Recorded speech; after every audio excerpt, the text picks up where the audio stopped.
CEO mocks black janitor. Doesn't know he owns the company, fires her 10 minutes later. The laughter echoed louder than it should have. It wasn't the kind of laughter that came from joy. It was sharp, performative, meant to be heard, meant to cut. Careful there, the CEO said, stepping back as the janitor pushed her cart down the marble hallway. Wouldn't want you to scratch the floors we actually pay to maintain. A few executives standing nearby chuckled under their breath. The janitor paused. Her name was Lila Carter. She wore a simple navy uniform, her hair tied neatly into a low bun, her posture straight despite the long hours she carried on her shoulders. In her hands was a mop, still damp, leaving behind faint streaks of water that reflected the polished lights above. "I'll be careful, sir," she replied quietly. Her voice was calm, too calm. The CEO smirked. "Good," he said, "because some of us have real work to do." Another ripple of laughter. Lila lowered her gaze, not in submission, but in patience. The kind that came from knowing more than she needed to say. The CEO, Richard Halston, adjusted his cufflinks and glanced at his reflection in the glass wall beside him. Everything about him screamed control, tailored suit, confident stance, a man used to being the most important person in every room he entered. And in this building, he believed that was exactly who he was. Honestly, he continued, turning slightly toward his colleagues, this place used to have standards. Now we've got janitors wandering executive floors in the middle of the day. I was assigned to this section, Lila said gently. He raised an eyebrow. Assigned, he repeated. By who? There was a beat of silence. By operations, she answered. Richard scoffed. Well, operations needs to learn boundaries. He stepped closer, lowering his voice just enough to make it feel personal. Stick to the back halls, he said. That's where you belong. The words hung in the air. For a moment, it seemed like time slowed. Lila looked up, not angry, not hurt, just steady. I go where the work is, she said. Something in her tone made one of the executives shift uncomfortably. But Richard only laughed. Not anymore, he said. You're done here. The hallway fell silent. I'm sorry, Lila asked. You heard me, he replied. I don't need distractions like you wandering around my floor. Consider this your last day. A quiet gasp came from one of the assistants nearby. You can't just. Another executive started. I can. Richard cut in sharply. I'm the CEO. He turned back to Lila, his expression cold now. Turn in your badge before you leave. For a moment, no one moved. No one spoke. And then, Lila nodded. All right, she said simply. No argument, no pleading, just acceptance. She placed the mop back into her cart, reached into her pocket, and pulled out her badge. For a second, she looked at it, her name printed clearly beneath the company logo. Then she handed it to him. Richard took it without hesitation. Security will escort you out, he said. She gave a small nod. That won't be necessary. And with that, she turned and walked away. The wheels of her cart squeaked softly as she disappeared down the hall. 10 minutes later, Richard Halston was in the boardroom. Floor-to-ceiling windows overlooked the city, sunlight casting long shadows across the polished table. The room smelled faintly of coffee and expensive wood polish. He took his seat at the head of the table, exuding authority. Let's make this quick, he said. I've got a lunch with investors in an hour. The board members exchanged glances. Something felt off. Before we begin, one of them said cautiously, there's a matter we need to address. Richard leaned back. If it's about quarterly numbers, I've already reviewed them. It's not, the board member replied. A pause. It's about ownership. Richard frowned slightly. What about it? Another member slid a folder across the table. Inside were documents, signatures, dates, legal seals. Richard flipped through them, his expression shifting from mild annoyance to confusion. What is this? He asked. A transfer of controlling shares, the member said. Richard's jaw tightened. I didn't approve any transfer. You didn't need to, the man replied. Silence. Richard looked up. Then who did? The room was very, very quiet.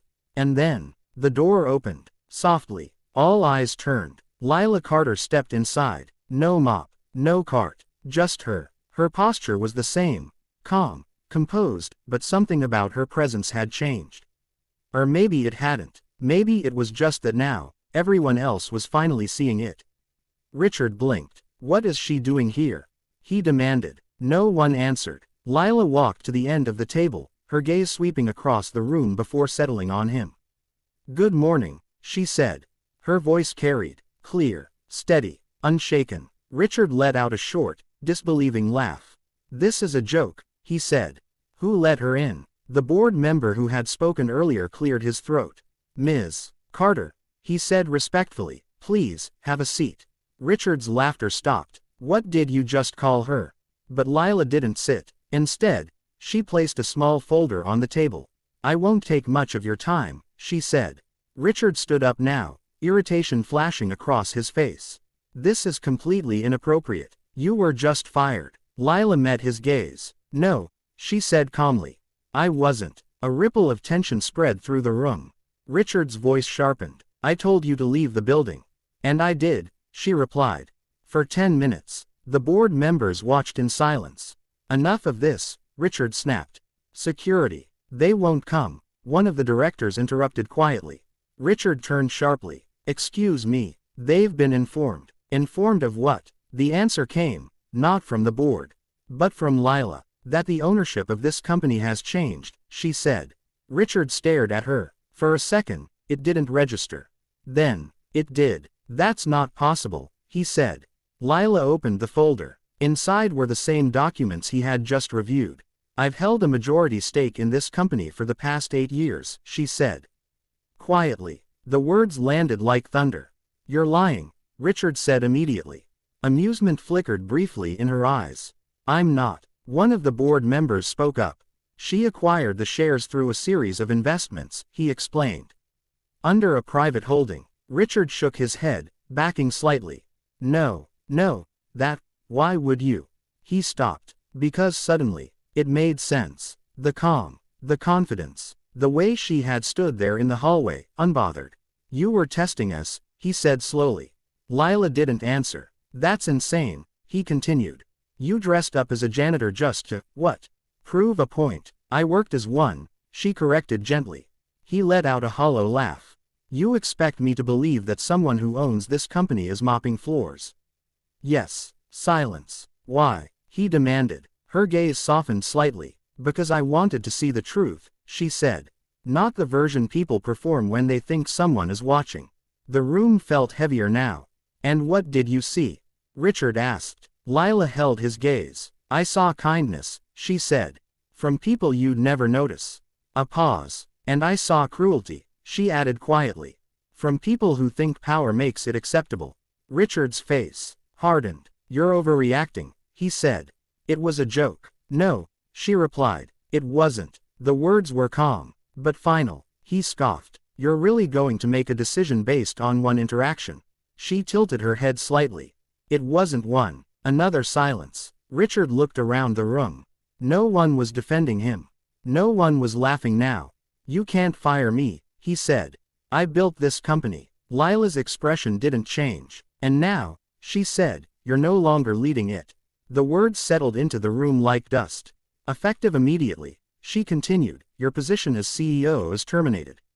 No one spoke. No one moved. Richard stood there, the weight of it crashing down. This is a mistake, he said, but his voice had lost its certainty.